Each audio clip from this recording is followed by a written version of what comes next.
Las matemáticas nos ayudan a descubrir la lógica que subyace al mundo tan complejo y caótico en el que vivimos. Marcus du Sautoy. Los números y sus leyes conviven con todos nosotros. El año que comienza, 2011, es un número primo, solo divisible por 1 y por sí mismo. Y es más, 2011 puede obtenerse sumando 11 números primos consecutivos. 157, 163, 167... Hay números recurrentes en la naturaleza que se esconden detrás de bellas formas simétricas, reveladoras de fuerza y eficacia a la hora de sobrevivir. Hoy, con el matemático, escritor y presentador inglés Marcus du Sautoy, Redes se acerca a los misterios de los números para descubrir su belleza y su magia.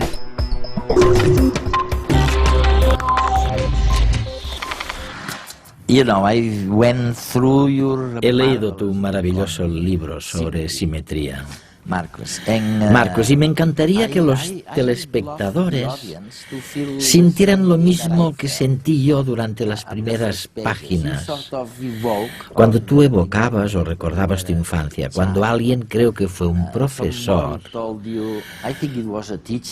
Sí, fue un profesor, sí.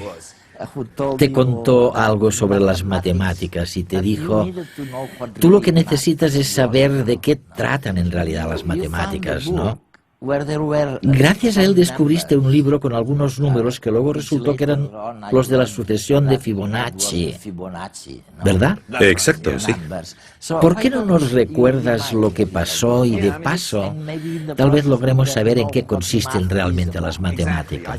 Creo que mi profesor intentó revelarme exactamente eso, de qué tratan en realidad las matemáticas. De hecho, de niño yo no quería ser matemático. Es verdad, querías ser espía. Sí, sonaba tan glamuroso. Y empecé a aprender muchos idiomas porque me percaté de que necesitaría comunicarme con los espías rusos. Pero los idiomas me parecieron muy frustrantes, llenos como estaban de verbos irregulares y con una ortografía que parecía no tener sentido.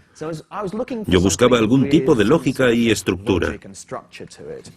También me gustan las actividades creativas. Me encanta la música, hago mucho teatro. De hecho, el espacio donde estamos ahora es el mismo en el que estamos preparando una obra de teatro matemática. Por eso te he traído a este lugar de la Oxford University. Déjame advertir a los telespectadores de que de vez en cuando puede pasar un tren. Sí, que no se preocupen cuando suceda. No es que vibre su salón, es solamente un tren. Estamos justo debajo de una estación ferroviaria. Un ferrocarril. El caso es que me encantan las actividades creativas. Y parecía encaminado a ellas, pero entonces, a los 12 o 13 años, tuve un profesor que me dijo en plena lección: Du Sautoy, quiero hablar contigo cuando termine la clase. Pensé que me había metido en un lío, pero el profesor me llevó aparte y me dijo: creo que deberías saber de qué tratan en realidad las matemáticas porque no se limitan a lo que hacemos en clase. No se reducen a las divisiones largas y a los porcentajes, son mucho más apasionantes. Y me recomendó algunos libros, entre los cuales había uno llamado sorprendentemente El lenguaje de las matemáticas, que me abrió los ojos a estas historias. En el campo matemático a menudo aprendemos el lenguaje y la gramática, pero nadie nos cuenta la historia realmente importante.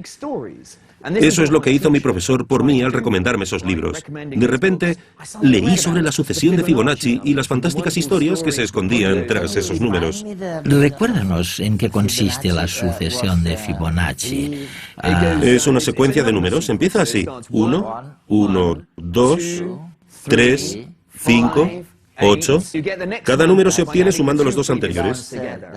Descubrí que los números de esta sucesión están entre los favoritos de la naturaleza porque los hallamos por doquier en el mundo natural. En las flores, por ejemplo. En el número de pétalos de una flor, por ejemplo. Lo que hizo mi profesor por mí mediante los libros que me recomendó es abrirme los ojos a un mundo mágico. ¿Conoces los números de Fibonacci? Son los que componen esta serie infinita. Salen de ir sumando las dos últimas cifras e ir añadiendo el resultado de esa suma. Estos números aparecen en multitud de formas y fenómenos de la naturaleza.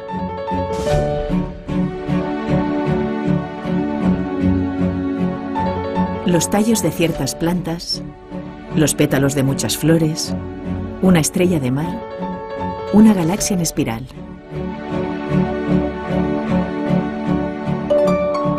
Tras la sucesión de Fibonacci todavía se esconde otro número. Un valor que de bien antiguo los humanos asociaron a las proporciones más perfectas y armoniosas y que para muchos idealiza la belleza de cuanto nos rodea. Tan sorprendente que incluso se llegó a asociar con los dioses. Un número que empieza con 1,61803 y al que se puede añadir infinitos decimales más. Es el número de oro, el número áureo, la proporción divina. Una cifra con muchos nombres, pero que los matemáticos conocen como Phi. Phi es una proporción entre dos segmentos. Es el resultado de dividir dos distancias entre ellas. Muchas medidas de la naturaleza guardan una relación muy próxima a Phi. Por ejemplo, si dividimos nuestra altura por la altura a la que se encuentra nuestro ombligo, obtendremos un número cercano a 1,6. Además, de Phi también derivan otros patrones comunes en la naturaleza, como el ángulo áureo, que sale de representar la proporción áurea en un círculo. De este modo, Phi describe el orden de las hojas de una palmera, de las escamas de una piña, de las pipas en un girasol. Pero aunque Phi es una de las razones matemáticas que abunda en la naturaleza, no es la única.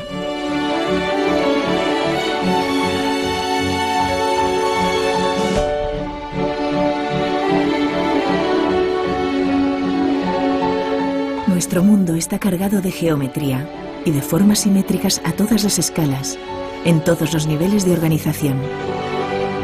Desde la más diminuta molécula hasta el más colosal cúmulo de galaxias. Formas que podemos explicar con el lenguaje matemático. Para muchos, el lenguaje de la belleza.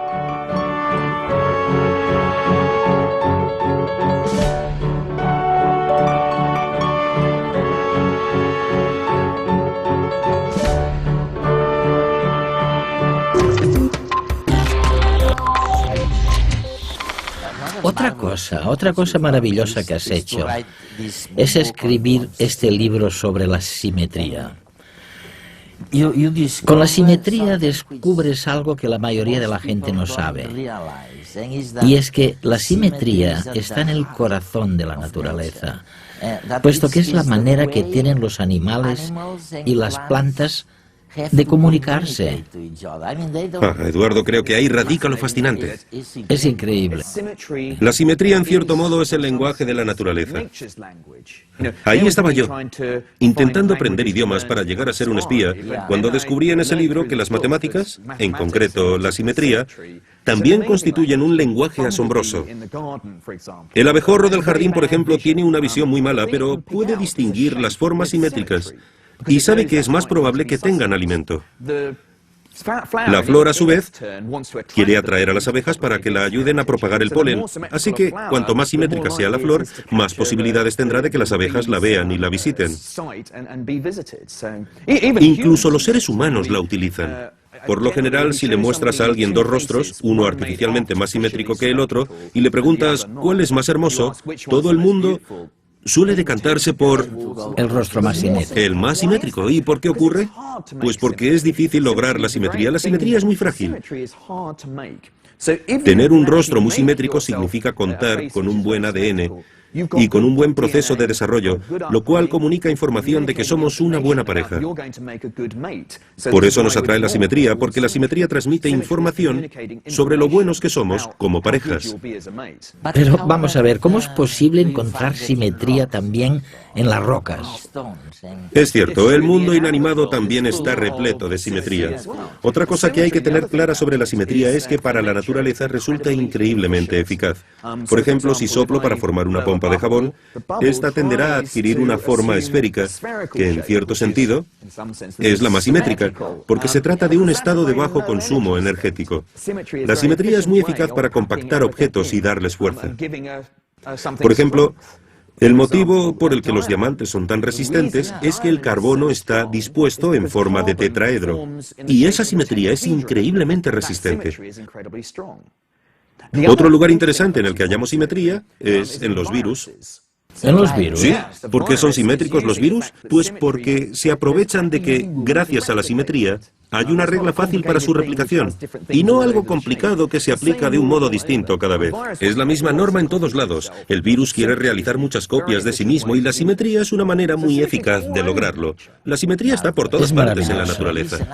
Una cosa he leído también sobre los diagramas. Has reflexionado mucho sobre este tema. ¿Por qué son tan asombrosos los diagramas? Acabamos de terminar una serie para la BBC llamada La belleza de los diagramas, en la que intentamos explicar el poder de los diagramas para condensar una idea científica. Por ejemplo, en la televisión de Inglaterra hemos emitido un programa que se centraba en el diagrama de Copérnico sobre el sistema solar heliocéntrico. Era un diagrama bellísimo.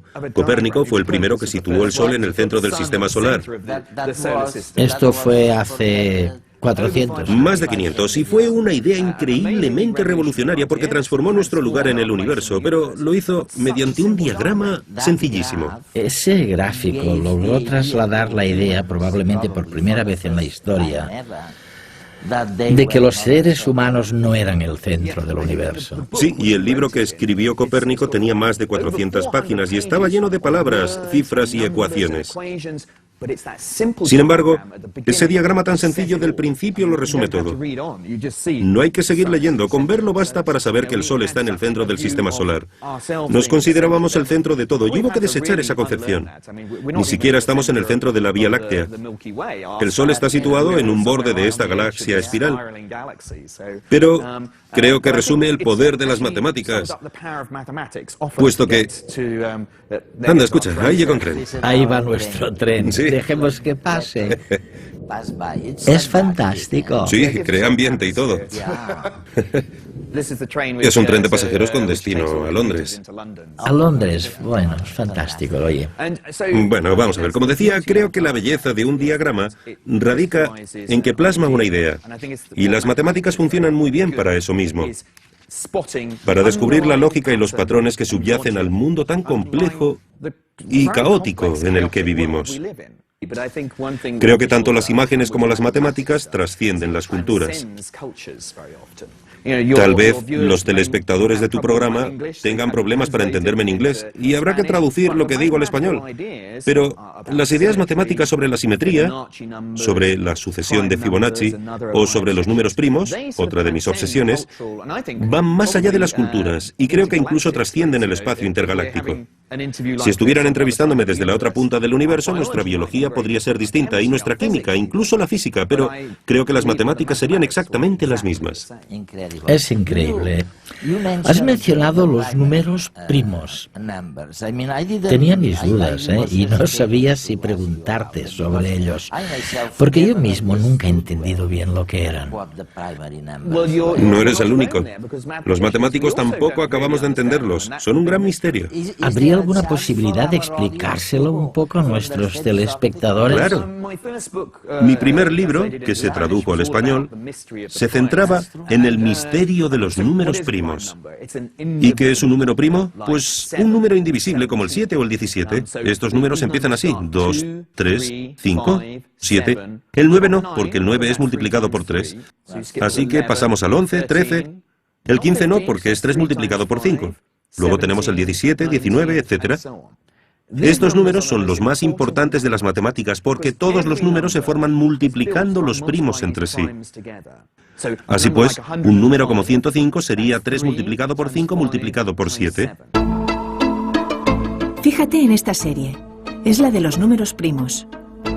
Números que si los divides por cualquier otro que no sea ni uno ni el mismo, dan como resultado un número fraccionario, es decir, algo coma algo. Números que solo dan un entero si los divides por sí mismos y por la unidad. Los primos son a los números como los átomos a la materia. Al igual que cualquier cosa se puede dividir en átomos, cualquier número se puede dividir en números primos. Siguiendo con la serie, tras el 17 vendrían el 19, el 23, el 29... Pero hasta la fecha no existe ninguna fórmula matemática que nos permita predecir cuál será el siguiente número primo. No existe una regla como en la serie de Fibonacci, por ejemplo. Eso sí, aunque no conocemos ninguna regla para predecirlos, sabemos que hay infinitos primos. Millones, billones, billones de billones de billones. Pero ¿cómo lo sabemos? Hace más de 2000 años, Euclides demostró con un sencillo ejemplo que hay infinitos números primos. Imagina que solo conoces estos 4 primos y quieres saber si existen más. Probemos de multiplicarlos entre sí. El resultado es 210. ¿Es este un número primo? Está claro que no, ya que si lo dividimos por cualquiera de los 4 números de la serie nos da un entero. Definitivamente, 210 no es un número primo. Pero para demostrar que existen primos mayores que los números de nuestra serie, Euclides tuvo la chispa de realizar lo siguiente: añadir 1 al resultado. El nuevo número no se podía dividir por 2, 3, 5 ni 7. Siempre obtenemos 1 de resto. Si consideramos que todos los números se construyen a partir de primos, significa que 211 se podrá dividir por otros números primos mayores que 7. Y si 211 no se puede dividir por esos primos mayores de 7, quiere decir que 211 también es primo. Cuando multiplicas números primos y añades 1 al resultado, siempre obtienes un número primo nuevo o un número divisible por un primo que no está en tu lista. Por lo tanto, siempre habrá números primos mayores que en los de tu serie de partida, por grande que ésta sea. Esta es la idea que demostró Euclides. Siempre hay un primo mayor. Por cierto, volviendo al ejemplo, 211 es primo. Desde que Euclides demostró que los primos son infinitos, no hemos parado de encontrar nuevos números cada vez más y más grandes. El mayor que hemos encontrado hasta la fecha tiene unos 13 millones de dígitos, pero todavía hoy seguimos sin saber qué patrón entrañan. En mi opinión, los números primos son como los átomos, como el hidrógeno y el oxígeno. Los ladrillos del universo. Son los ladrillos que construyen las matemáticas y el universo. Las matemáticas para mí consisten en la búsqueda de patrones. Esto es lo que intento hacer. Me gusta decir que soy un cazador de patrones. Y el gran misterio es el siguiente. ¿Hay algún patrón en estos números? Conforme contamos cifras cada vez más altas, se parecen más a números de la lotería que a números con algún patrón. Ahí está el gran reto. ¿Podemos encontrar algún patrón en la manera en la que están dispuestos estos números en el universo numérico? Por ahora sigue siendo un gran misterio. De hecho, hay un premio de $1 millón para la persona que pueda dilucidar el misterio de estos números tan enigmáticos. Ni siquiera sabemos cuándo acaban, si acaban. Bueno, los griegos demostraron hace 2000 años que nunca se acaban. El más grande que conocemos hasta la fecha tiene casi 13 millones de dígitos. No pienso escribirlo, tardaría un par de meses en hacerlo. Pero sabemos que hay números primos tan grandes como queramos. El misterio radica en si hay una fórmula para descubrirlos. Pero has sugerido en algún lugar que existe una relación clara con la física. Es muy intrigante. ¿Cómo es posible esta relación? Nos hemos percatado de que hay ciertos patrones en los niveles energéticos de los átomos grandes, como los del uranio, que comparten propiedades muy parecidas con ciertos patrones de los números primos. Y se trata de un patrón tan marcado que no puede ser una mera coincidencia. Creemos que tiene que haber una conexión y que las matemáticas de la física cuántica pueden ayudarnos a desentrañar el secreto de los números primos. Es como si un arqueólogo descubriera los mismos jeroglíficos egipcios en Sudamérica y en Egipto y se dijera, no puede ser una coincidencia. Tiene que haber una conexión entre ambas culturas. Eso mismo pensamos ahora con los números primos, que tiene que haber una conexión entre los primos y este aspecto de la física cuántica. ¿Y si encontráis la conexión, qué significaría? Podría tener consecuencias devastadoras para Internet. ¿Por qué? Porque los números primos pueden sonar como un concepto matemático críptico y esotérico, pero constituyen la base de la criptografía de Internet. Cada vez que mandas por Internet información sobre tu tarjeta de crédito de un modo seguro, no quieres que nadie pueda acceder a los datos de tu tarjeta de crédito. Y utilizamos algunas propiedades especiales de los números primos para encriptar la información de la tarjeta de crédito y hacerla ilegible. Para deshacer ese cálculo hay que entender algo sobre los números primos que ahora mismo desconocemos, pero sería posible que alguien que entendiera bien cómo funcionan los primos pudiera descifrar los códigos. Deshacer los códigos, sí. Sí. Así que los números primos son en realidad algo que interesa a los espías ahora mismo. Quizá he trazado un círculo perfecto y estudiar los primos me ayude a materializar mi sueño de ser un espía. Comprar pasajes, comida, ropa o cualquier producto, descargar películas, transferir dinero, jugar al póker, pujar en subastas, sin tener que movernos de nuestra butaca. Hoy con Internet todo esto es posible. Parece que cada vez nos importa menos dar nuestro número de tarjeta de crédito para realizar operaciones a través de Internet.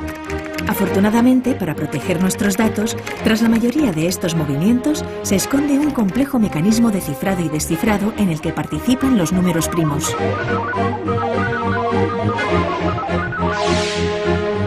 Las dos claves para encriptar un número de tarjeta de crédito son dos números primos. Pero son primos muy grandes, de más de 60 dígitos cada uno. Pese a su tamaño, cada uno solo se puede dividir por él mismo y por uno.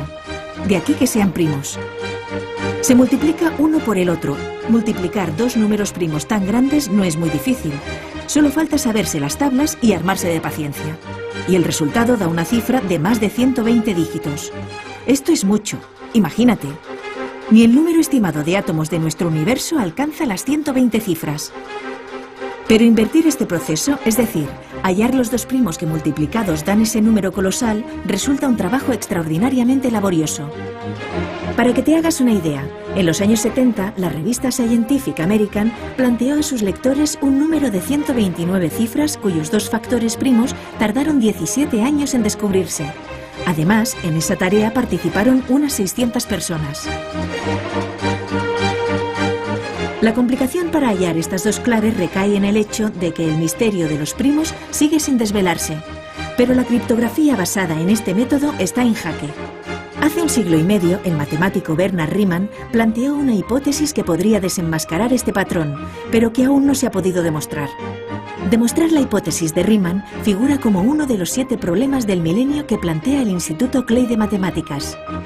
El premio por resolver cada uno de estos enigmas es de $1 millón. Quien consiga tal hazaña se embolsará esa suma, pero además puede que abra nuevas puertas a métodos más eficaces para desvelar las claves secretas de los mensajes encriptados.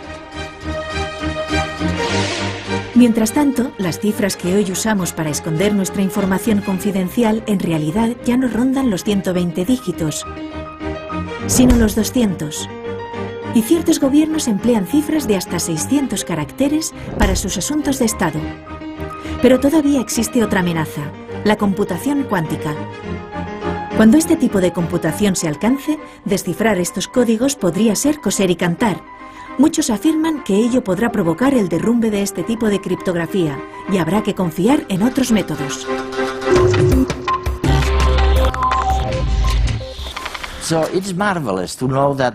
Me parece maravilloso saber que ahora ocupas la cátedra para la comprensión pública de la ciencia. En redes, en el programa para Televisión Española, llevamos unos 15 años trabajando con este objetivo. Nos planteamos qué podemos hacer para que la gente sea consciente de que el dogmatismo se está acabando y de que de repente la ciencia puede ayudar a configurar un mundo nuevo, mucho más altruista. ¿Cuál es tu opinión sobre la comprensión pública de la ciencia? Creo que tienes toda la razón. A mediados de los 90 fue la primera cátedra de este tipo. Vivimos en la era de la ciencia y los asuntos científicos repercuten en nuestra vida cotidiana. Ya hablemos del cambio climático, la medicina o los recursos energéticos. Es un cargo fundamental y considero en cierto modo que es como ser embajador del mundo de la ciencia porque, para mucha gente, la ciencia es como un país extranjero. No entienden el idioma, no entienden la cultura. Y necesitamos embajadores para explicar lo que hacemos, cómo influimos en la sociedad. Pero también al revés. No se trata, como decías, de explicarle la ciencia a la gente de manera dogmática y esperar que la entienda, sino que hay que entablar un diálogo para saber cuáles son las preocupaciones del público y qué es lo que no queda claro. Eso es lo que tenemos que abordar. Te mereces la cátedra, no solamente por tus conocimientos matemáticos, sino porque sabes entretener al público. Después de años y años de docencia, he aprendido algo en la universidad. Si no entretienes a los alumnos, no vas a poder enseñarles nada. Creo que lo que dices es crucial porque, por ejemplo, muchas personas escogen un libro sobre simetría porque buscan entretenimiento. No necesitan sentir que les están enseñando cosas. Sin embargo, por el camino podemos despertarles el interés por las ideas intelectuales. Pero tienes toda la razón del mundo. Se trata de alcanzar un equilibrio y de entretener. Al fin y al cabo, ¿por qué decidí dedicarme a la ciencia? Porque me encanta lo que hago. Me gusta leer sobre temas científicos. Adoro descubrir cosas nuevas. Disfruto con mi trabajo. E intento trasladarle al público esa pasión y diversión. Intento decirles, mirad qué historias más fantásticas podemos contaros. ¿Qué me dirías si te dijera que no se me dan bien las matemáticas? Bueno, me lo dicen tantas veces. Mi respuesta es que todo el mundo tiene capacidad para las matemáticas. Eso no significa que todos tengan que dominar el cálculo mental, pero la aritmética, como me dijo mi profesor, no es de lo que tratan las matemáticas. Las matemáticas tienen que ver con la búsqueda de patrones, con la búsqueda de estructura y lógica en el mundo que nos rodea. Creo que nuestro cerebro ha evolucionado para las matemáticas porque sin matemáticas no sobrevives en el mundo. Si no sabes geometría, no puedes juzgar las distancias, no puedes capturar a tu presa y se te va a escapar. Si no sabes contar, no sabrás si tus adversarios te superan en número y si tienes que luchar o huir. Los que saben matemáticas son los que han sobrevivido y por eso todos tenemos cerebros matemáticos, en mi opinión.